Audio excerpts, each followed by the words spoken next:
FTX tweets, classic, everything's fine, but not just everything's fine in a way where, of course, you have to calm the markets. Like the kind of like condescending, oh, we've got some competitor who's trying to spread fake news about us. Yeah. Fine. That just looks so horrendous. It's also like narrator, everything was not fine. Yes. Yeah.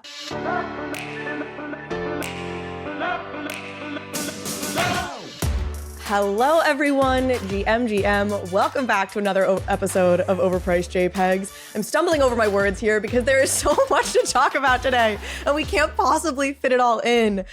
We are back for another recurring segment, I forget what we call it these days, of Moment of Zeneca with the one and only Zeneca33. But we are also joined by a special guest, Amber Vittoria, who is here to break down and talk with us about everything that has happened this past week in crypto. That's a lie, with like 3 things that have happened this past week in crypto, because we literally can't fit everything in.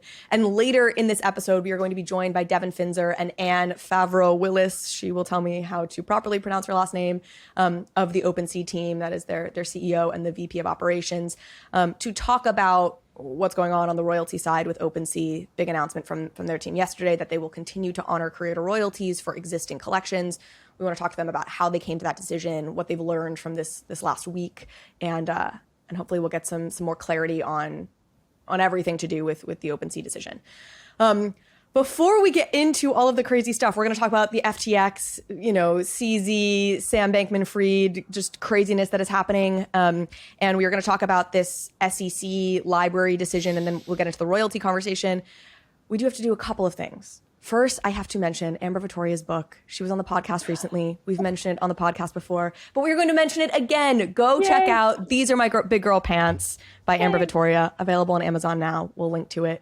And sorry, Amber, I will let you say a few words about that, but I'm going to keep rolling through this because, again, for the sake of they can listen to the old episode. It's fine. Go back and listen to Amber's and my last episode. The other thing that I want to say is the 1-year anniversary of Overpriced JPEGZ is arguably today, as we record this on November 10th. November 10th of last year is when the trailer for the show came out. The first episode aired on November 12th. So, we could quibble about what is the actual first anniversary.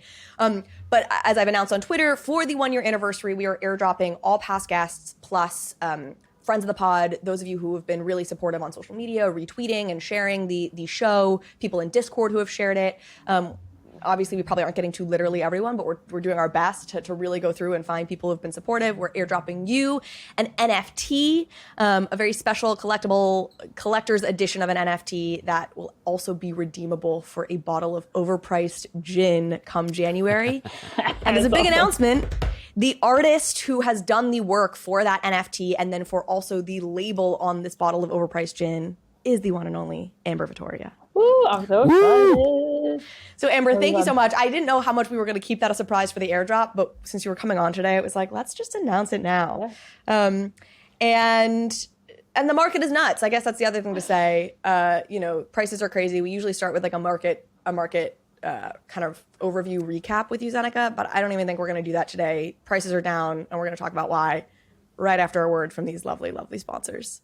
When it comes to NFTs, convenience often wins over security, despite scams being everywhere. Brands and artists have no other choice by complying with big marketplace terms and weak security because no good alternative exists. Which is what prompted Ledger to fix the problems of NFTs themselves and launch Ledger Market. The Ledger Market provides an end-to-end secure NFT experience for brands, artists, and users, enabling true ownership and control over NFT assets, from minting to storing. Ledger Market secures NFT projects via Ledger Enterprise, keeping you protected from phishing attacks and scams. And the market directs users to Ledger Live, where they can transact with a contract directly, giving clear signing details instead of blind signing and praying. Don't trust, verify with clear signing from Ledger Market. Stay up to date on the latest drops and the marketplace updates by following Ledger on Twitter and joining the Ledger Open Discord, which is linked in the show notes below. BUENO is the NFT toolkit you need to launch your digital collectible on the blockchain without coding. Every step of the NFT creation process, from generation to mint, all taken care of by the BUENO NFT toolkit. With BUENO, you can load up your art layers, reorder the layers, tinker with rarity, everything you need to make your NFT project a reality. BUENO even allows you to mint your tokens on the blockchain with zero code and offers advanced minting logic like linking allow lists, airdropping tokens, and on-chain royalty configuration. As a part of their launchpad, you'll get access to forums to run surveys, email collection, and build your pre-sale list to make sure you are hooked into your own community. BUENO is full of powerful tools you need to build the most expressive NFT project possible. So go to bueno.art and start building your own collections today. All right, let's get right into the FTX meltdown. I will give a timeline here just to orient us in terms of what's happened over the last 4 days, because this has moved so fast. But just first reactions or first things either of you want to say, since you haven't been able to speak yet on this episode. Exhale. That's this week is just an exhale week. Just it's breathe. Ridiculous. Yeah. Breathe and Honestly, touch some grass. Yeah, it's been a ridiculous, catastrophic black swan event unfolding in real time. We still don't know exactly what's happening with FTX. Yeah, I'm just breathe. That's the only reaction I have at the moment. It's just like, yeah. And we'll start with, I guess, what we have historically started with when we talk about these kind of events, which is, of course, hearts go out to everybody who's lost money on this. Please remember that there is more to life than your financial situation, no matter how bad it may seem right now. I know there's probably a lot of people in a lot of pain, and you will come back from this. You are not the only one who has been in this kind of situation, especially in the world of crypto. People have lost all of their money, many, many times over. And so, hearts out to everyone who's struggling right now. For a little timeline here. So November 6th, you have CZ, CEO, founder of Binance, starting to tweet that they are divesting from FTX. They're selling all of their FTT tokens, which is the native FTX currency token. It was interesting. It wasn't entirely clear why. CZ, seemed to allude to he had gotten information, maybe suggesting instability on the FTX side. He also seemed to be frustrated by news he'd gotten of FTX secretly lobbying or, kind of privately lobbying against Binance. Sam, CEO of Binance, or CEO of FTX, of course, was on Capitol Hill 2 weeks ago. That feels relevant to all of this, or, a month ago, in light of now what looks like just unbelievable hypocrisy on his part, and may have been sort of lobbying against Binance and against CZ. So that was on November 6th. CZ starts tweeting that. Obviously, that freaks some people out and sort of starts the run on FTX as a bank, as people start to think something bigger is going on here. FTX tweets, classic, everything's fine. I don't know why they do this. Everything's fine, but not just everything's fine in a way where, of course, you have to calm the markets. Like the kind of condescending, we've got some competitor who's trying to spread fake news about us. Yeah. Fine. That just looks so horrendous. It's also in hindsight. Narrator, everything was not fine. yes. Yeah.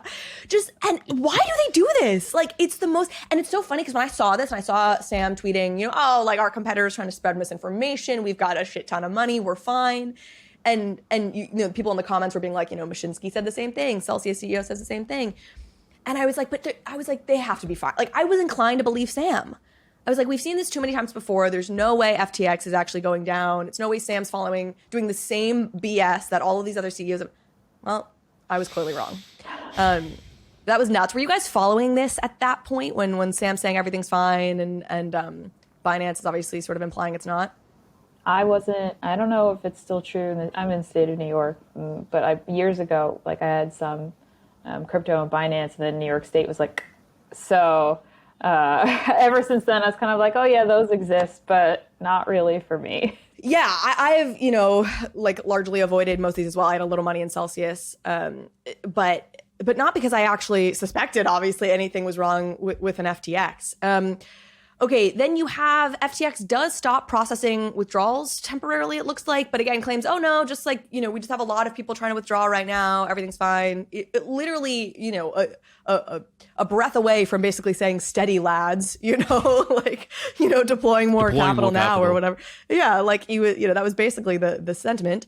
And then of course, November 8th, 2 days ago from the day we're recording this, it all starts to kind of unravel. And Binance announces a letter of intent to buy FTX, which notably did not include FTX US, which apparently remains solvent. You know, he said they're going to buy it kind of pending due diligence. And then, you know, that temporarily, you know, calms the market a little bit, though still, I think, shock that okay, it's true, FTX is basically insolvent. And then yesterday, November 9th, Binance CZ tweets out that they're not buying FTX because the hole on the balance sheet was even worse than they had anticipated, and the, you know, regulators and law enforcement are like looking into the situation. That is the timeline. Hot damn. Like a 3-day period. What a roller coaster. There's even more, actually. I don't know if you've been catching it, but Justin's son then announced, I think, that he is considering some deal with FTX. And like literally 2 hours ago, Sam tweeted this massive thread apologizing and saying that there was some account naming error that, it's... I mean, let's talk about this. So this is, okay, I will tee this up by saying Jon Stewart did a segment of his show years ago about Fox News where like the joke was, are they evil or are they stupid? And that is the only thing I could think about reading Sam's like apology thread. I was like, are you evil or are you stupid? Like you mixed up bank account names. It seems like he's trying to imply we mixed up account names, not bank account, right? But account names. And so we accidentally spent all of our customers' deposits money thinking it was our own. I feel like that's the implication, because what everyone seems to think happened right now is what we I guess know happened is they spent customer deposit money and they were over leveraged on it. So they have no money to process withdrawals. And because they mixed up the account. I'm sorry, what? Yeah. What? There's a whole messy connection with Alameda as well, which is Sam's first.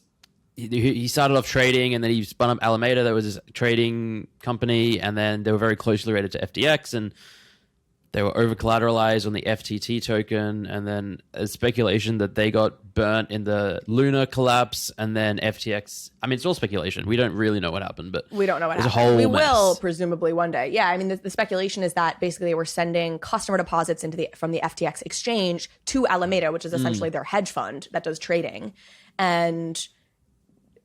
I mean, okay, what? Evil or stupid? I think evil. I'm sorry, I don't buy it. He wants to act like this is like a mistake. You accidentally spent all $8 billion of customer money. There's no way. He's obviously by not accident. Even intentionally, that's a lot of money. He's. Sorry, guys. Went on a little shopping spree there. Oops. He's clearly not stupid.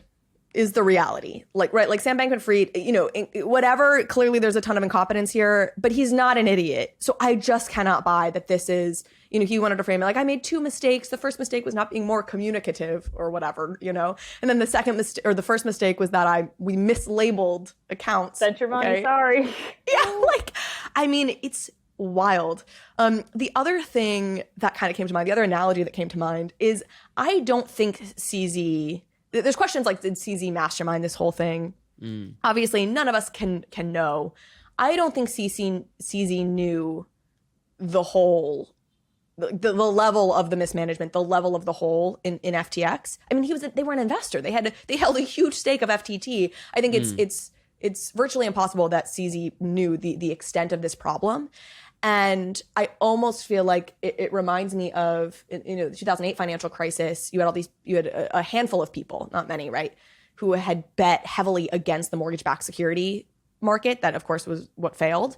And at least in the portrayal of like The Big Short, you know, you have sort of this portrayal of them as like initially celebrating, realizing they're right, and that like, oh my God, they're going to make all this money because all these mortgage-backed securities they bet against are failing. And then it hits you that, oh my God, the entire industry, the entire economy is going down. And it quickly goes from like jubilation at your personal win to like terror because it was actually even worse than you realized. And that's sort of how I've imagined CZ in this, which is like initially kind of poking a bear, realizing he's right or knowing he's right, having sort of like a Binance win. We might buy FTX. We're going to become the big power player in the space, even though they already are. And then the realization that like, oh my God, this is actually even worse than we realized. And this is about to set the entire industry back 3 years. And sort of this sobering realization after probably some like, you know, maybe temporary glee at a personal vendetta or a personal victory being won. Who knows, of course, speculation, but that's how I imagine this because everyone's saying it, right? This is definitely atrocious for the industry, especially for the person who was like the most visible person in Congress in some ways for a lot of people. Like, hot damn. Just terrible. There's a lot that we don't know and that we can't know and may never know. I hope the movie is good and the book and the movie coming to Netflix. Yeah, actually, I saw something on I don't know where I read it, but someone has been writing sort of a biography or following Sam and writing his story, and so we'll get that perspective. But then obviously that's the public perspective, and then hopefully they continue digging and do some investigative work and can put together a really comprehensive breakdown of what happened, because it's mind-boggling. Like, they were making 8 figures a day in revenue. They literally had to do nothing. They just sit on their hands, do nothing, and be extraordinarily wealthy. Instead, just greed is a hell of a drug. Such negligence, and that's a great point. You literally didn't have to do anything. Like 10 million, ranging from whatever, to your point, like, $10 million plus a day. What the hell? And their overheads were just not that big either. You got to imagine. It's just. They have like 300 employees. I think they were tweeting that. Like it's not like they have thousands of employees. I mean, it's wild. I think it will be. It will be really interesting to see as more comes out about this, and Sam's parents are pretty influential in politics, which is presumably, where, I don't know, his appetite for lobbying and politics comes in. It's funny. I was hearing somebody say yesterday, Sam's like second in command, who apparently didn't know anything. You never really know, right? But is certainly claiming he knew nothing now. Sam was a major donor to Democratic campaigns. I think he'd given like $70 million in the last X number of years to Democratic campaigns. And then his number 2 was actually a fairly sizable donor to Republican campaigns, and had given like $25 million to Republican causes and campaigns. So, between the two of them, you have like, you have FTX as like a just major political force, and all the while, I guess, just running a fraud. I mean, there's a question of like, I guess he knew he was running. As you're sitting in front of Congress lecturing the world about regulation and keeping people safe, like, do you realize in the back of your mind maybe he thought he was too big to fail? I guess. I mean, I don't know. Or just not very self-aware. It's crazy. It's rough. I just feel for folks that lost out a lot, because I feel like, that's the scariest part. I mean, it's happened to almost everyone in this space in some capacity, but for folks that it's like life-changingly negative, that's who I feel for the most. Absolutely. It's tough. And, I'm dreading just watching all of the kind of mainstream coverage talk about how this is like another, Black Swan event for DeFi. And it's like just watching all these people who don't know what they're talking about make kind of the opposite case to the truth, and you're like, and it's just, it's frustrating. The irony is that this is actually this highlights why crypto is so important, because decentralization, if this was all on chain and transparent, then this wouldn't happen. But this was a centralized exchange. Exactly. 100% lack of transparency. Okay, we have 8 minutes until OpenSea joins. So I want to just very briefly run through this LBC news, and then kind of tee up the royalty conversation among the three of us, and then we'll have OpenSea hop on. So I'll just run through this quickly for anybody who wasn't paying attention. And in a different market cycle, this would probably be like the lead story I would want to talk about today, because it's also major and not really good. LBC, which is the token issued by Library, is deemed a security essentially, or an unregistered security, right? That's the problem with it. So a judge has ruled in favor of the SEC in a lawsuit in which the SEC was claiming that LBRY had issued an unregistered security, the token being LBC. The key points here is that LBRY their defense was sort of predicated on the fact that LBC was a utility token, and they were saying like this, it in and of itself has utility and therefore is not just about like, value accrual. And the judge ended up not agreeing with them on a couple of key points. And I will say, like, there are some unique, they made some missteps clearly that I don't think every token has made, but it is obviously, it doesn't bode well for the industry as a whole. A couple things, they had written a blog about the price of LBC skyrocketing in value, like the corporate LBRY entity, so to speak, had that's posted a about no-no. that. That's a no-no. They had, their emails to potential investors talking about the obvious opportunity for token appreciation in price. They talked about how the team was incentivized to build on the basis of their, LBC holdings, clearly implying, oh, we hold these tokens, we think they're going to go up in value, and so that's why we're incentivized to build. And then they had one of their comms managers was responding to Reddit threads saying that the token could be worth something in the future and sort of engaging in this like Reddit commentary about the price of LBC. And so the kind of takeaway that the judge had was like a reasonable purchaser would understand the tokens to be investments, and that this was something that most people were buying into on the hopes of price appreciation, and that the fact that there may have been, or there was a goal to have, or there was some utility associated with LBC didn't really take away from these facts that made it fail the Howey test. And you also had, I guess part of this was the fact that a bunch of these tokens had been like pre-minted and held by LBRY as a company, that being almost like part of the compensation, right? Again, clearly implying that they were expecting price appreciation, and that kind of got dragged into it, which is, freaky because you got basically every token other than Bitcoin has had some level of pre-mining. I don't know if LBRY, what their legal structure is, if they're a nonprofit like the Ethereum Foundation, as opposed to a for-profit, a C Corp, an LLC. I don't know if that makes a difference. Hard to know for sure what this will say about future tokens, but again, not ideal. Not great. No. Not great. Not Yeah. great at all. The day of like not great news. Yeah, that sums up the It week. happens. It just, and one day it'll just kind of be like this, and hopefully that'll be nice. I definitely hold that. I there's such an optimist in me that's like, this world order makes more sense. Self-sovereignty, self-identity, self-govern, like the fundamental values of crypto make more sense than the world we currently live in. Yeah. And the optimist in me believes that will prevail, because it's sort of like, the arc of whatever, the universe is long, but it bends towards justice. Like I think this makes more sense for individuals in the world. And so I have to think it'll prevail. Okay, let's turn to royalties. That's the main story today in a week of many main stories. Maybe Zeneca, do you want to kick off before the OpenSea team joins in a few minutes with just kind of like lay the groundwork here? I think you feel like a lot of people are still pretty misinformed, and there's a lot of misunderstandings around royalties. Amber's pointing at herself. I need to like say the words instead of just point to myself for folks that are listening. with the pod, some people watch it, a lot of people listen to this pod, so yeah, you gotta clarify. Zeneca, kick us off. What are your thoughts on royalties as we stand here today with all the OpenSea news? Yeah, I think that, there's a lot to unpack, and it's kind of like a giant can of worms with royalties. I think there's that was a fundamental misunderstanding that has kind of like, now most people get it, but the crux of it is that you can't enforce royalties through a smart contract.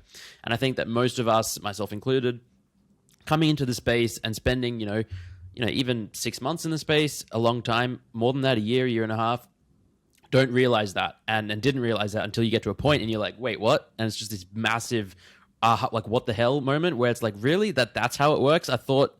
And so that being, that's effectively just a technical limitation of the way that NFTs work, the ERC 721 smart contract standard, in order to allow you to, say, send an NFT from one of your hot wallets to your hardware wallet, you have to have the freedom to send it from one wallet to another without paying a royalty.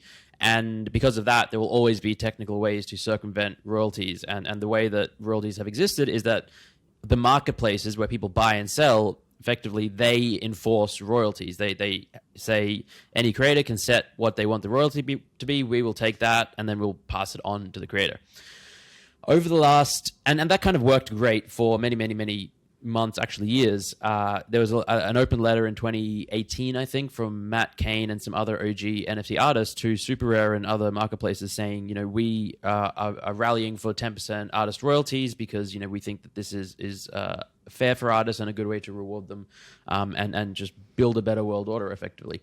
And then several months ago, a marketplace pseudo-swap came up, which basically ignited this entire shitstorm, for lack of a better word, where now we've been talking about royalties nonstop for like 5 months, where they basically created a new marketplace where people could trade, and they just said there's no fees, no royalties. Actually, hypocritically, they take a 0.5% marketplace fee, but there's no creator royalties paid. And it kind of went under the radar for 4 weeks, 6 weeks, 8 weeks, and a few people started using it.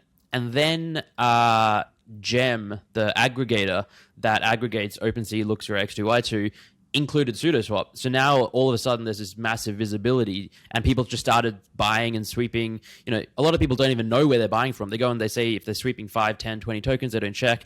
And now all of a sudden pseudoswap was getting this volume, and the NFTs were getting traded without creative royalties being paid. And that kicked off, I think X2Y2 then next said they're moving to optional royalties, and then Blur launched with incentivized royalties, but still optional. And then LooksRare said they're going to optional royalties. And then OpenSea announced, I think a few days ago, that they were exploring how to proceed forward. And there was a lot of backlash against their announcement because people were fearful that they too were going to go to optional royalties. And they also proposed a solution, which was great to see, about how new creators can create code. I'm rushing really quickly because they're going to jump in a minute. Add a snippet into their code, basically banning the NFT to be traded on other marketplaces and ensuring that it's only traded, say, on OpenSea where royalties are enforced. And there was, conflict and backlash against that because then it's not truly decentralized and people didn't want it centralized. And then what about existing collections? And then I think yesterday they announced after like 5-6 days, there was a lot of backlash. Betty from Deadfellas really rallied the troops, and a lot of artists came together, Bobby Hundreds and many more, many more. And effectively OpenSea was then like, okay, we hear you. We will enforce royalties on all existing collections. And then going forward, we will only enforce them on collections that have this code that sort of, allows, disallows trading on other. I don't know exactly how that specific part works, but effectively we're going to get into it with them. We're going to get into it. So that's really high level. There's so much more. That was great Reader's Digest. It was taking me like 3 times longer to say that. I will say before they hop on, because I'd rather, I want to have a productive conversation, and I don't want to necessarily even flatter them while they're on here. But I felt a little mixed about the reaction to them because I think there was some bungled comms and I think there was some confusion. But it did feel like people were acting on this presumption that they had announced a zero royalty. They made some sort of zero royalty announcement, which they hadn't. And I'm sympathetic to the idea that like any change is going to freak people out because they're the market leader. And I sort of felt like, look, compared to pretty much every other marketplace that has really gone to some sort of version of this, OpenSea had at least handled this in a way that was better for creators than really any other marketplace we had seen. And so it was odd to see the kind of level of backlash that they seem to be getting. Again, caveats for, sympathetic to the idea that any changes was going to be bad for artists. Okay, now that you're here, I'll be much harder and, take all the devil's advocate positions now that we've been joined by Anne and Devin. Devin, Anne, welcome to Overpriced JPEGs. Thanks for having us. Great to be here. Yeah, super happy to be here. Thanks, Charlie. Of course, really appreciate you guys hopping on. And pronounce your last name for me. Oh yeah, it's Faber, like father, but with a V. The joke is, it's obviously like a very French name, but as a, very generation, just boring American, it's become a very boring American name as well. So Favre Willis. I am sure yes. I bungled that at the top of this episode when I announced that you would be joining. That is acceptable. Yeah. In case anybody needs to know, Devin, we have Devin, who's the CEO of OpenSea, and Anne, who is the head of operations. Am I getting that? VP of operations, marketplace, and integrity. Did I get that right? Yep. That's right.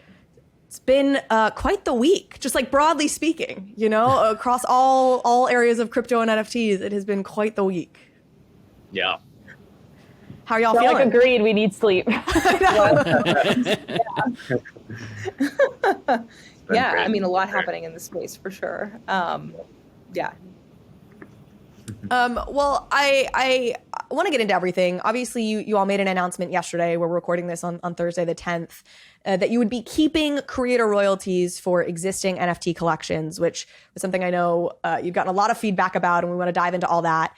But I think as we kick off with this, it's worth maybe making this clear distinction, which is you made this announcement on Saturday that drew a distinction between future collections and the way future collections would be handled and then existing collections. I think it's maybe helpful to kind of take each of these pieces one at a time and talk about them individually. So maybe starting with the plan for future collections, can you clarify and just explain the policy for new collections that you guys have taken? Yeah, I can kick things off, and maybe Anne can add some details. So just to frame things a little bit, the general trend that we're seeing in the space is that there's this notion of creator fees, which is an incredibly exciting innovation in the creator economy that's allowed folks to really build out relationships with their communities that allow creators to monetize over time, not just from the initial sales. It's a really exciting technology that we've always been excited to support. The challenge has been that the way that this system worked was it was decided on a per marketplace basis, right? And so the end result of that, unfortunately, was that many marketplaces sprung up that decided not to honor creator fees, and as a result, there is significant movement to those marketplaces where you can bypass these creator fees. And so what we wanted to do is we said, let's try to fix the system going forward, right? Let's try to launch a new set of smart contracts that allow creators more control over where their items are bought and sold, such that creator fees are honored. And we said, if you here's the code, you don't have to use our code, you can use whatever code you want. And if you add that code to your smart contract, then OpenSea will enforce creator fees, right?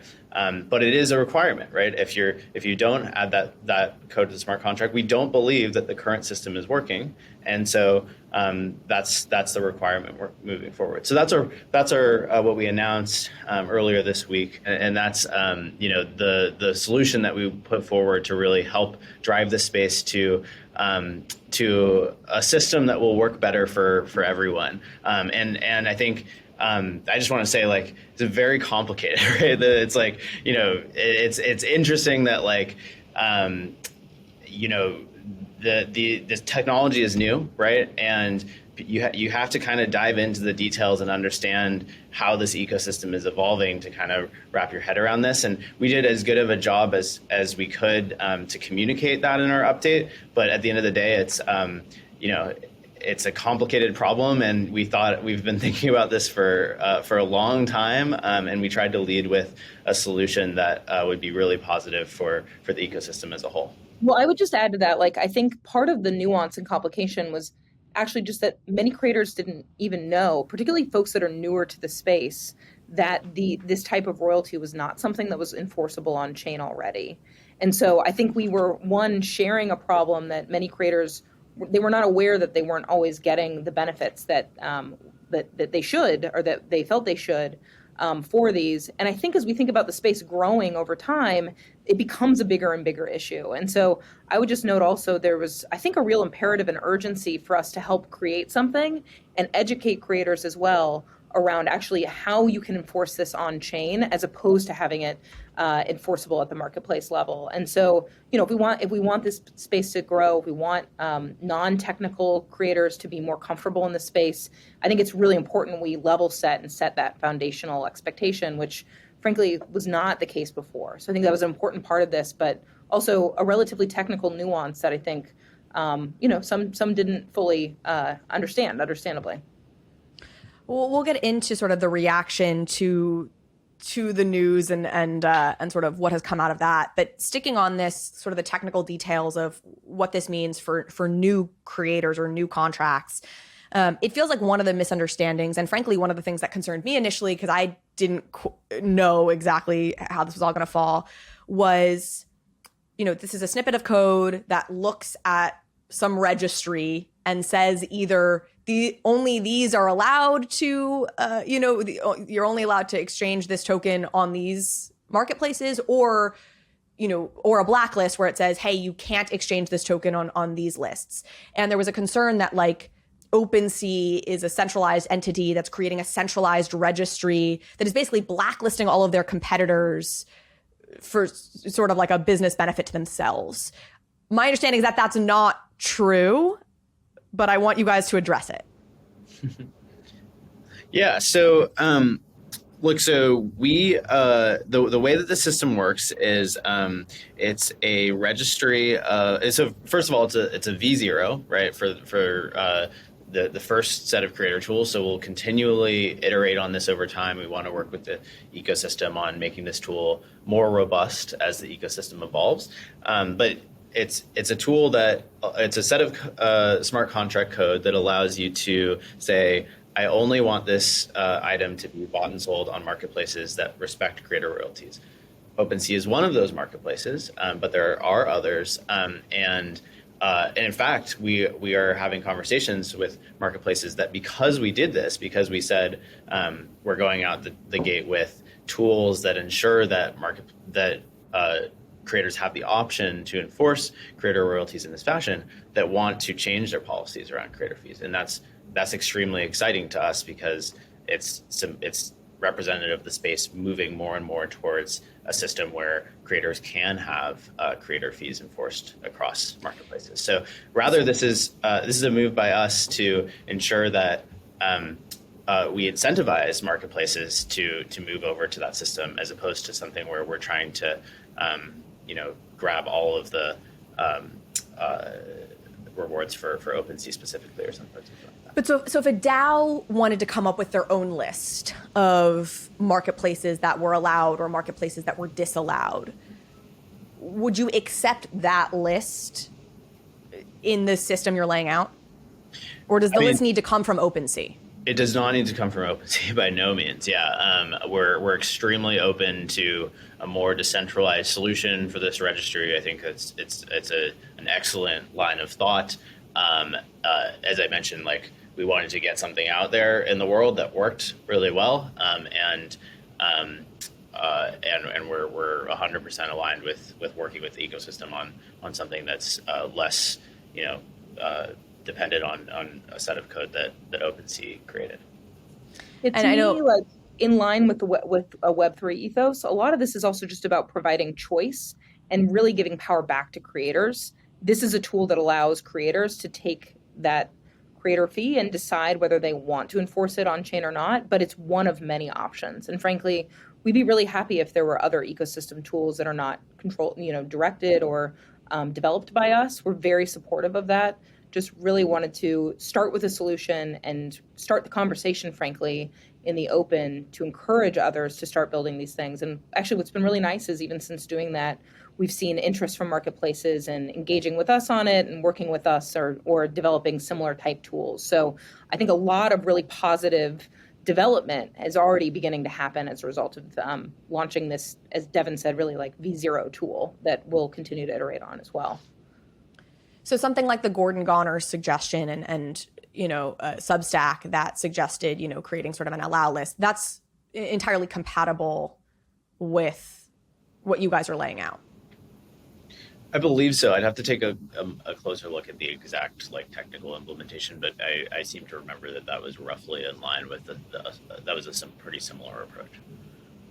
At the risk of getting too technical, and I don't want to do that, what are the features? If I don't have to use the OpenSea tool, I can use a different tool to the same end. What are the features or the lines, or what needs to be consistent for OpenSea to recognize a line of code and say, okay, yes, we're going to honor creator royalties for this contract? Yeah, so it's actually pretty simple, which is why we felt like we could release a version of this into the world as OpenSea and have others implement it in kind of whatever way they want to. But it's essentially just when a smart contract is deployed, we will check whether or not a user is allowed to give that NFT access to a marketplace that does not include creator fees, and we check that against the registry of known smart contracts that do not allow creator fees, and use that to decide whether creator fees are supported. And can that known registry kind of exist bespoke in that smart contract that you check against? Or will you as OpenSea have to be like, okay, yes, we agree to this decentralized registry? Or can that registry change from contract to contract as if different artists have different desires? Or are they all working off of against the same registry? At the moment, it's the same registry. But I think, over time, that registry could become more and more decentralized and could move to a DAO and those sorts of ideas. Right. So the registry itself doesn't have to be centralized or decentralized, but Zeneca and I launching a new contract, you're going to check against the same registry. I can't say, oh, well, I think the looks rare policy is enough like royalties that I'll allow it for me. Right. And he can say, well, no, it's not for me. So it's going to be consistent across all of them. Okay. And then you still have this policy where for new contracts that don't include this code, there won't be there will be no creator royalties honored for contracts that don't include this kind of snippet of code. That's correct. Yeah. Why did that feel important?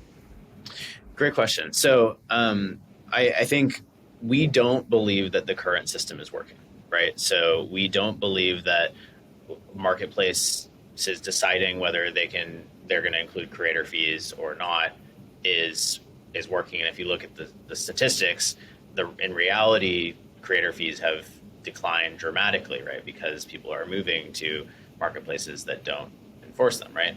And so we wanted to lead with a solution that fixes this problem, which means that we have to move away from the old system, right? We can't just say we're gonna keep around the system that doesn't work. We want to lead with here's a solution, and if you use it, then we enforce creator fees across. Then creator fees actually work. But if you don't, then they don't work, right? And so we wanted to be very real with the community that this is a problem. And I think one really amazing thing from all these conversations is we started going into the data with teams. And I think a lot of them were extremely surprised, especially some of the projects with higher volumes, at how much of their royalties were not being respected and were moving off of royalty enforcing marketplaces like OpenSea. And so it was really important to us that we led with a solution, and we were honest with ourselves that the status quo was not working. I'd just add, we were very sensitive about also making sure this was something we felt developers and creators could implement quite easily. So the solution is by design very simple, so that it is something that you can add simply to the contract. And we're here to help. We have a 24-hour support team. We have engineers who can support as well. So as creators start implementing this, if they run into questions, we want to be a partner to those folks as they look to integrate this list or any other type of similar registry. Without doing something like this, I think we'll end up in the same place where a lot of folks who are new to the space just don't even know that this is a challenge. And I think it's been eye-opening to see, as Devin said, some of these conversations around the data itself. And so it's important for us, I think, as a leader to really encourage a new standard. And so that's really what we're trying to do here. I think a point of frustration that we can talk about, I guess, doesn't necessarily apply as well now that you are maintaining royalties for existing creators, but would apply in this case where there's new creators who don't implement this code, is that our understanding is OpenSea is still taking this 2.5% marketplace fee, which is already on the high end for the industry as a whole. How do you guys respond to that? I think the question of our marketplace fee is pretty separate from the creator fee. I think we have provided a valuable service to the community. We've been here since late 2017, building tools for the ecosystem and providing creators with a way to have to sell their items and have them bought and sold on a secondary marketplace. And we've reinvested that in systems like, Anne can speak more to this, but systems like our trust and safety system to keep people safe. We work with all the wallets out there to ensure that we're keeping fraudulent NFTs from appearing in wallets, appearing in the marketplace. We have invested so much in our user experience to ensure that people have a friendly destination, a trusted destination to buy and sell NFTs. And we are a business, and we need to reinvest in that, and we need to help the space grow. And I think, it makes me frankly a little bit sad to hear that, given how much we have contributed to the space, frankly. Yeah, I would just note too that actually an internal value we have is build an ocean, not an aquarium. And it's really this idea that we want our team as a whole, engineers, operations folks, everyone, to think about how we can build a strong, thriving ecosystem. And as Devin said, that requires investing. And so you see that both on the protocol side, launching things like Seaport, and we have other versions of that. We've seen really interesting adoption of that across the ecosystem, as well as Devin said, really building a lot of tools for the ecosystem around trust and safety that I think are really critical for us, again, to grow the space, to expand the space. Things like copyment detection that we know other marketplaces are using as a signal as well. We just launched a new theft detection model that actually helps identify items that we think are high likelihood of theft, so we can prevent them from being sold again. Those types of systems are both challenging to build, but really important, not only for us, but for the broader ecosystem, to make sure people feel like they can trust being here and that it's safe. And so those are just, I think, a couple small examples of what that type of fee help to invest in, both for us, but also the space. How does OpenSea make money outside of marketplace fees? It's the only way we make money today. Okay, I think that's interesting too. Amber, Zeneca, as artists, creators on this kind of future contract side, lingering questions about how this works? Yeah, I mean, that was comments? Super clear. I remember when the news came out on Saturday, I was like, OpenSea, you're one of the only ones that drops news during the weekday, and I love it. Why on a Saturday? No.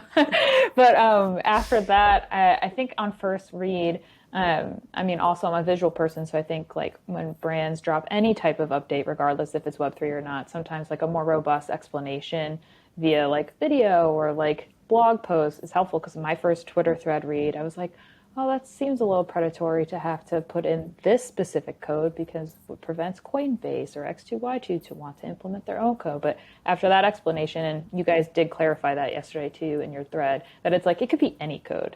So that was really helpful. But yeah, my first reaction was I was a little bit worried for my older collections.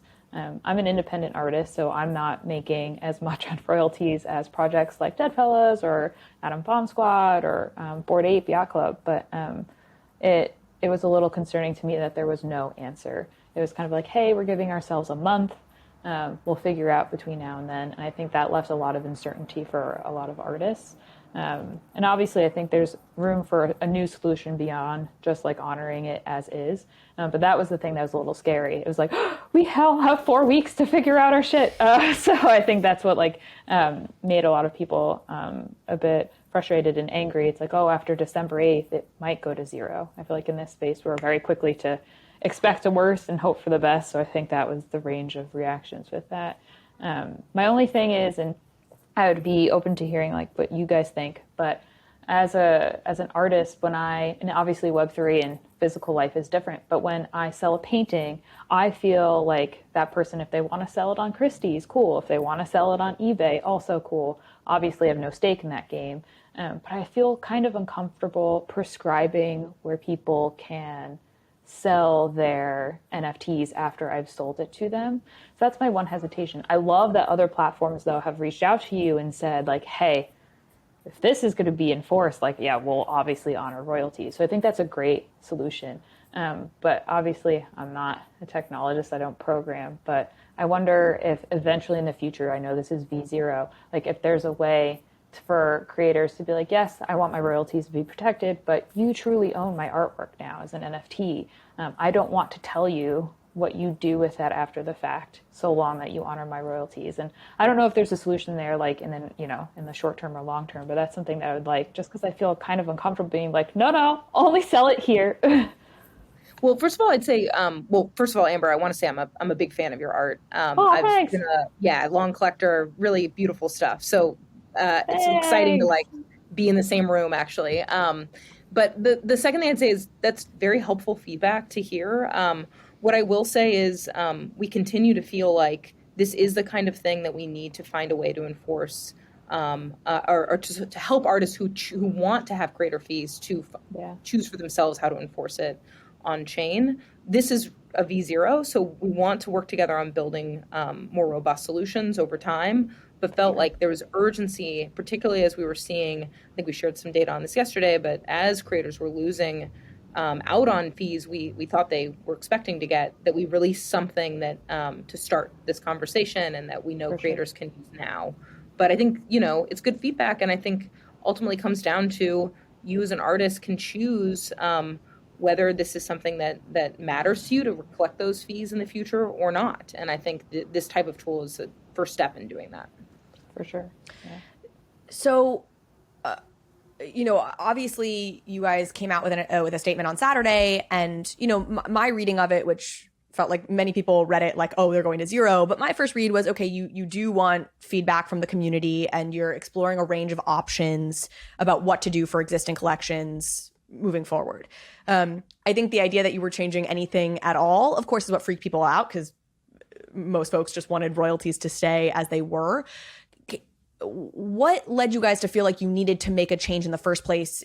Knowing, Devin, you've already kind of explained, obviously there are these changes to the industry that are happening broadly, but is this like we're a business and we can't afford to keep losing market share to all of these other marketplaces that are slashing fees and so selling items cheaper, which I think is a reasonable fear? Or like, what was really motivating that desire for a change?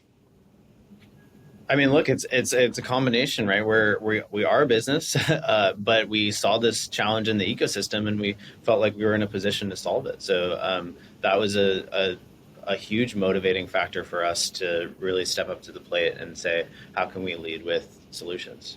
I would just add, we're really seeing a trend line as well. We shared this data yesterday, and I think hopefully we'll be able to open source this data soon and share even more for creators to go look for their collections as well.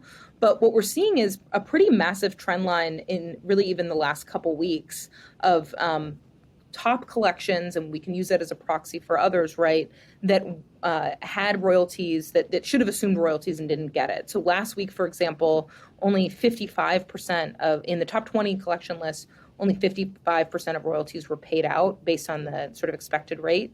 And we saw that trend, we've seen that trend line go like this, right? And so I think that also emphasizes this ecosystem urgency, which is this is not what I think many creators expected. And therefore, I think the urgency really amplified as something that we needed to try to build towards a solution for as well. But the ecosystem problem that you're describing of royalties not being respected or going to zero certainly isn't helped by OpenSea in any, being more lax about royalties. Because I understand, maybe the plan was never to go entirely to zero to royalties, but the statement that you said and the options you threw out were in some form or fashion, honoring royalties less than what you're doing now, which is just like universal. Yeah, we'll just continue to respect all the royalties on chain. Which is, it's like the data really highlighted for us that this was a trend that we needed and that there was a problem.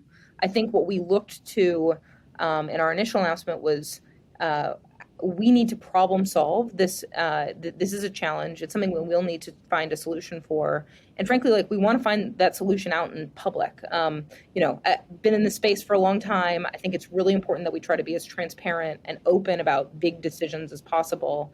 And so this question of sort of what the range of options was, frankly, we just wanted to make sure we were hearing from a range of folks as well. And so I think that that was part of it too. And the thing I'd add is it's not just a problem for new collections. It is a problem for existing collections, right? Well, and that's what I'm focused on. I'm really talking about the existing, because people read your statement as, okay, we're going to make a change from our current policy, which is the policy that artists were like, we like the current policy, and you guys are going to deviate from that. And so any deviation feels more harmful in this broader problem of royalties than helpful. I disagree. I think a deviation in our policy for existing collections is something that can push the space forward to solve this problem, both for new collections with the new tool and the new policy, but also for existing collections. A lot of collections have, now that we've had this conversation out in the open, are looking at upgrading, right? Looking at upgrading to a tool because that's what they want. They want to have stronger enforcement, right? And so it doesn't just apply to the newer set of collections. We wanted to be completely open with the community that, like, and our recent tweet too, when we announced this resolution to the question of existing collections, we're very clear that this is not a solved problem, and we want to work with the space to figure out the right solutions for existing collections as well. I think it also just helps spur a lot of problem solving as well from a number of collections, and that's been very cool to see. What was it that ultimately led you to decide to keep the policy as is then? Yeah, so I think first I want to say from day one, there was we did not announce that we were like taking everything to 0% for existing collections. We said we want to have an engaging conversation with the community out in the open. And I think a lot of people interpret that as we're like removing all creator fees from existing collections, which I understand, right? That like that's sort of where people's heads go. And we empathize with the, fear, uncertainty, and doubt that people could respond that way. And we tried to, we hopped on spaces, we chatted with individual creators, we were extremely engaged over the last 4 or 5 days and before we even made this announcement. And I think the decision here was really around, I would say the main sort of change from our existing plan was just to give this announcement earlier, right? So we wanted to hear the feedback. We wanted to see how people were thinking about their existing collections and upgrading. And we felt that given, I think the surprising thing from my side, which perhaps I should have been more anticipated, was just how much people wanted clarity in the near term. I think if we kind of look back and say what we could have done differently, I think we could have anticipated that more. But what we did was we gave them clarity in a shorter period of time. We really hustled our asses off to like get you guys a policy that we felt like made sense for existing collections. And it was never from day one. It was never the plan to just go to 0%. The plan was to have these conversations out in the open, and we moved as quickly as we could to provide clarity to the community.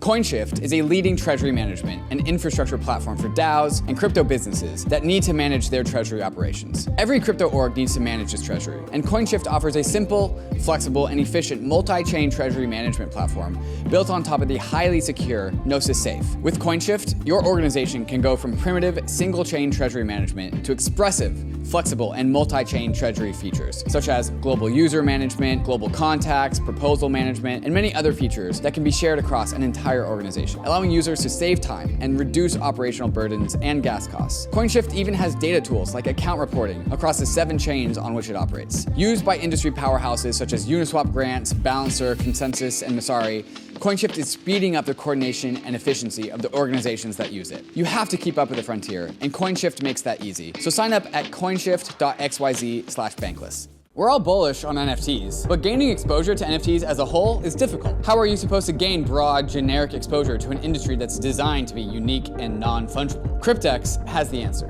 CRYPTEX Finance produces synthetic tokens that lets you get exposure to areas of crypto that you otherwise couldn't. Their first product, TCAP, provides broad exposure to the total crypto market cap of all crypto assets. And their second product, JPEGZ, gives you the ability to get exposure to the entire NFT market. It's the first real NFT index token, so you don't have to go hunting for rares or finding under the radar opportunities. You just need to own some JPEGs, because JPEGZ tracks all NFT collections with real-time exposure. This is a first-of-a-kind product from CRYPTEX, who has worked in close collaboration with Chainlink for months to ensure accurate price feeds for true exposure. Live minting and trading of JPEGs will open at the end of Q4, so make sure you stay up to date with CRYPTEX Finance by joining their Discord, Telegram, or following them on Twitter.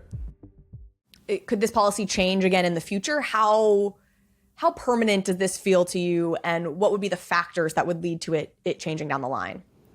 I mean, this is our policy going forward. The ecosystem can always change, so I think this is what we're putting forward.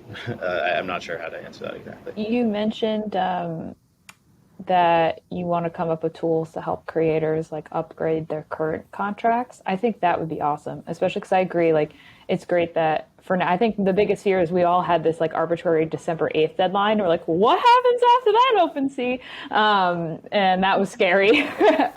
But I do think that like keeping it as is, I agree, long term may not be the best thing, because right now people are still circumventing royalties all the time, even for my artwork, which I don't like, obviously. But I think that if there is a way that, platforms could come together and, help creators, especially independent creators like myself that don't have that technological know-how, that relied on OpenSea storefront contracts and maybe started using Manifold, which is my case, to figure out how to upgrade contracts to make sure that we can keep up with those versions as they continue to change. I think that would be immensely helpful, because I myself don't know how to do that. I know bigger projects have done it themselves, and I know that it could be expensive and things like that, but that would be something I would love to see long term too. I think it was the December 8th deadline. I was like, why a month? It's the holidays. Also, I'm moving. I don't have time to update my 10 contracts.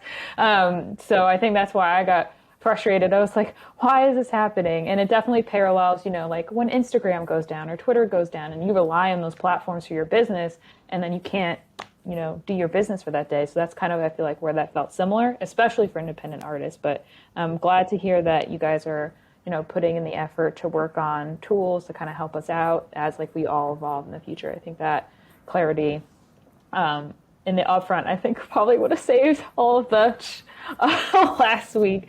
But I'm glad to hear that that's happening, just because I am still very worried about my older contracts. I'm glad that the current policy is yep, we're going to still enforce it. I know that probably does not help OpenSea in their business or your business, but because you're also a business as well. And I do agree that the 2.5% OpenSea fee in comparison to royalty fee, those are apple orange conversations. So I'm glad that you guys kind of addressed that as well, just because it's I just feel like artists felt hey, you're deciding how our business model works. Why don't you change yours? Even though I don't think that those two really make sense together. Yeah. So, Amber, I'd just say, I think one of the things that was really cool, not only about the last week, but before that is, we heard a lot of public voices from some creators, louder than others, right? But also a lot of creators behind the scenes that we met with one-on-one, either before this announcement or after, that I think have helped to dive in and provide some of the feedback that you're providing. And also, speak to some of the challenges that they're seeing on their side related to fees. And in some instances, folks who, as we noted, just weren't aware at all. And so I think this is all really helpful data for us as we think about the V2, V3 version. And honestly, I think our goal is to do this, together. We want input from folks most impacted, from creators. And it's frankly nice to be able to have this discussion in public now. And so, appreciate your feedback and look forward to, more of it as we problem solve this stuff together. It's helpful to hear. You mentioned a little bit, Devin, about what you would maybe do differently in hindsight. I think it feels to me like you guys had a genuine interest in having a public conversation about this, and it came across to people like wishy-washiness, or it came across to people like, we're saying one thing, but then the subtext is over here, and really this is all just to kind of bring creator royalties to zero. Have you guys thought about how to change messaging style or like what this might look like in the future to avoid that kind of impression? Yeah, I mean, in our defense, this is a very complicated issue, right? This is something that requires like digging into. I mean, to fully understand it, like you kind of have to dig into smart contracts and like understand that like there's these marketplace contracts and there's these NFT contracts and they're not like tied together, right? So I think not every time that we communicate as a company do we have to go so deep into an issue like we did with creator fees. And so we as a company, we aspire to be transparent, open, and clear with our communication. And I think we have done that a number of times. We've demonstrated that we're committed to that as a company. In this particular instance, I think the things that we could have done better are, as I said, I think we underestimated that the reaction to a desire from us to engage with the community, how much that would cause people to be uncertain and fearful, right? And so I think, it's a good lesson for us. That said, I also think that it led to a lot of really productive conversations. And I'm really glad we had those conversations. I'm really thankful to everyone who engaged with us, who spoke up during the Twitter spaces, I felt that generally folks were pretty mature about having those conversations. So in some ways, I'm glad that there was that period where we really could have an open conversation. It seems like there are creators who are frustrated because they seem to feel like they expected to be, or like that consulted kind of before you went out publicly. Do you think there was anything kind of mismanaged there in terms of mismanaging expectations of artists that you were already in conversation with or working with? I actually don't. In terms of... we spoke to, I don't know, like dozens. I mean, we spoke to many creators and artists before. Of course, we wanted to be sensitive of, we asked people to keep those conversations private, and that is not what happened. And hence there was misinformation that was spread. And,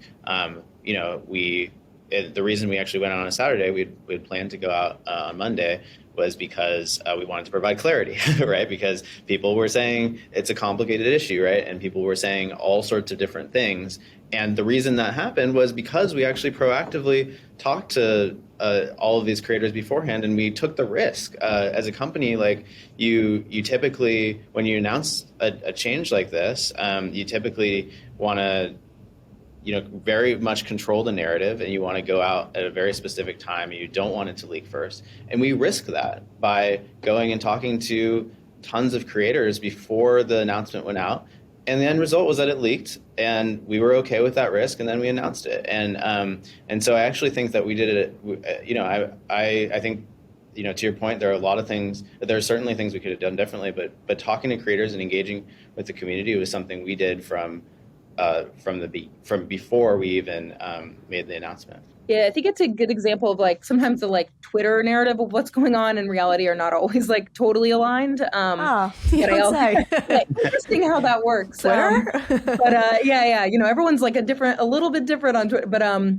But so I think that's a little bit of this. But I think, as Devin noted too, this is such a tight community that I think it is hard to sometimes have these conversations in private. And so I think it just became very clear that to make sure that we were, frankly, articulating our thinking here, that being out in public mattered. I think what was also interesting is it wasn't always clear from some of those early conversations that this is really what mattered to creators. And so I think getting this out in public and talking to folks, a broader set of folks, hearing from folks, helped to really reinforce where there were concerns from creators and where there weren't.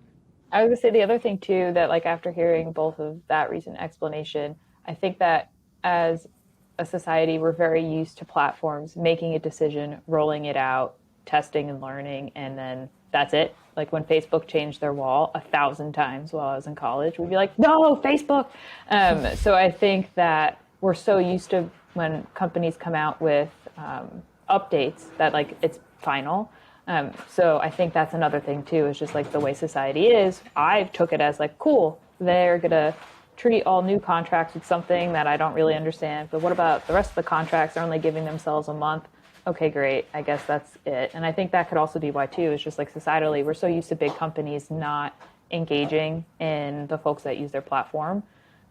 So I think that is that too, at least for me. Like when I got upset, I was like, wait, what? Like, why is this not like buttoned up to a T? Why are they like, it feels open-ended? And after hearing you explain it, it's like, well, because we want to engage with the folks that use our platform to make sure that we're making the right decision. So over time, that's something I've learned that I'm going to grow from, is just like, not all Web3 platforms are going to come out like Web2 platforms have and just make a change and then that's it. So yeah. I want to end on maybe like a macro question, because I know we're running a little over here. But, you know, when I ask you, Devin, like what could cause a change to this plan in the future, like one of the things that comes to mind to me is like, again, we need to make a change to be able to compete. And I think I still have this fear that isn't entirely assuaged, that like the inevitability, that it isn't just inevitable that things go to zero, and that because we can't really enforce this on chain, like we're kind of screwed. And so I guess the macro question is like, how are you guys feeling on that? Like, are you optimistic that royalties and remaining royalties will be with us for NFTs for the future? I would say very optimistic. I mean, I think the tool that we put out there is really a building block in that direction. And we're starting to see a ton of excitement around it. It's not the only way to launch your NFT, right? There's also, you don't have to use it again, but it is something that gives at least the tools to creators to do this. And I would just say it's an extremely, extremely early space. The number of people who are actually in the ecosystem today, everyone is extremely passionate and excited, and that's why it's so fun, right? Is because we actually are on the frontier of this technology, but we have so far to go in terms of adoption, in terms of like new use cases for NFTs, in terms of all of these things. And so I'm very confident and excited that as a community, we'll build the right tools for the different types of NFTs that make sense in the creative economy. I think creator economy, this is one of those tools. But in the game economies and ticketing economies, there are other sorts of tools, and it's really a lot of fun to be working in this ecosystem because everything we're doing is really foundational. But I do think that this set of tools that we're launching today and the future iterations of them are providing that as an option going forward. Yeah, and really now our goal really is to give creators choices, right? So at the end of the day, I think I'm optimistic because we heard such passion from creators, but we really look to partnership and really leadership from the broad set of creators here on what they want. And so this is one tool, and the passion we heard makes me optimistic that these fees will continue. But ultimately, I think it's really about putting the control back in the hands of creators and letting them pick what makes the most sense for them and their collection and their NFT. So, yeah. I just want to say one thing and then ask one thing. I haven't said much. Hello. I've been loving being a fly on the wall of this conversation. First thing I want to say is just thank you and like express how much gratitude I have. And I think OpenSea doesn't get that enough in this space. There's a lot of criticism, but none of us, I think, would be here if it wasn't for what you've built. And, my entire livelihood wouldn't be here. And I think most of us who traded NFTs or built a business or created it was just like, it's incredible. So just leading with gratitude. Thank you. The second thing is a question, and it's around the smart contract code snippet that you sort of suggested that creators could implement to ensure that royalties are enforceable on-chain via OpenSea. I think part of the reason we're in this issue and situation in the first place is because there was a fundamental misunderstanding of how royalties worked, and everyone thought that they were already enforced on-chain, and then turns out that they weren't. And I'm just curious with this new code snippet, let's say if I want to send the NFT from my wallet to a friend and then that friend gives me, $500 and he gets the NFT, like an OTC trade, is that still possible? And if that's still possible, then is there still a future scenario where some smart contract dev comes up with a way to circumvent the royalties again? And like, are these actually like 100% on-chain enforceable, or is there some potential that we're just kicking the bucket down the road or kicking the can down the road where in 2 years or 6 months, whenever it's a different situation? Yeah, look, I think there's a spectrum, right? So there's the like current or the past system, which is just like marketplaces get to decide, do they include it or not? And then there's like a more aggressive or a tighter solution that says, like, we're going to restrict certain marketplace contracts from interacting with the NFT. And you're right. Like, if you want free transferability of an NFT, if you just think about it from like extreme first like principles, right? Like you could even if there were some way to say that like the NFT could only be sold, like a very constraining solution, you could always like sell it for like $1 and then like pay me via Venmo, like the rest, right? Like there's like all sorts of things, right? But the thing that I would say is incremental, better solutions that give more fine-grained control will ultimately help this problem. And you're right that sort of in the limit, it's not a like fully, like you can't accommodate every edge case. But I'm optimistic that what we're seeing in the market right now is that people are excited to adopt this tool, and even on the marketplace level, they're excited to provide this. So I think it's a great point in that like we're still figuring all this out, but I'm optimistic. No, that's great to hear. I'm very optimistic for the future as well. I think that we have a very bright future, even though this has been a dark week. Just the whole space it's very exciting. I guess the last thing I just want to say is that I think it's important for creators, whether you're an independent artist or you're launching a 10K collection or something else, to maybe appreciate that it is very uncertain waters right now, and who knows where the landscape is going to be in a year. So it's probably not prudent to base your entire business model or livelihood on the expectation that royalties will absolutely 100% be paid.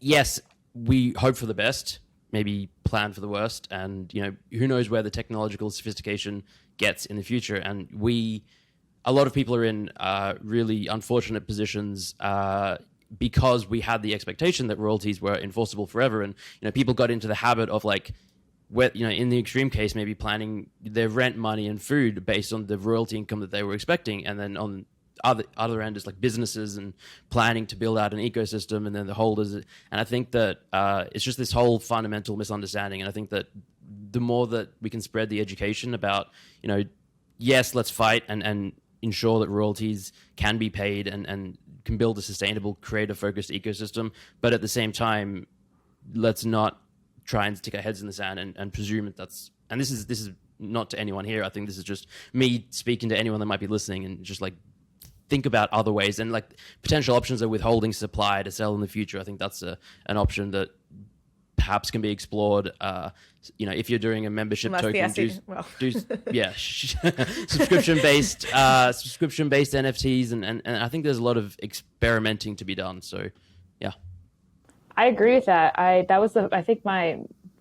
After like reading the OpenSea update last week, I did like a thread and a video on like how artists should support themselves outside of royalties. I think having been using Web2 social media platforms for years to help support myself as a freelancer, you learn very quickly never to rely on one thing and to never put all of your eggs in one basket.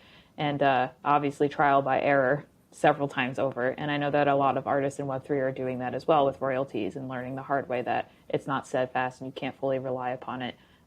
So I think that is the biggest takeaway I can only speak for independent artists, but it's like, make sure that you're diversifying how you're supporting yourself, because anything can change at any point. And I know that might be the anxiety brain that I have, but I think that it's what Zeneca said is really important, to make sure that when you are building your business as a creator or as an artist, to make sure that you can support yourself. God forbid one of those things kind of falls short. Well, thank you so much, everyone. Zeneca and Amber for joining me, and Anne and Devin for hopping on. I really appreciate you guys clarifying everything here, and appreciate what you're doing for the space. And hopefully we'll have you back on again in the future for more great announcements. Thank you so much for having me. This was a lot of fun. Thank you.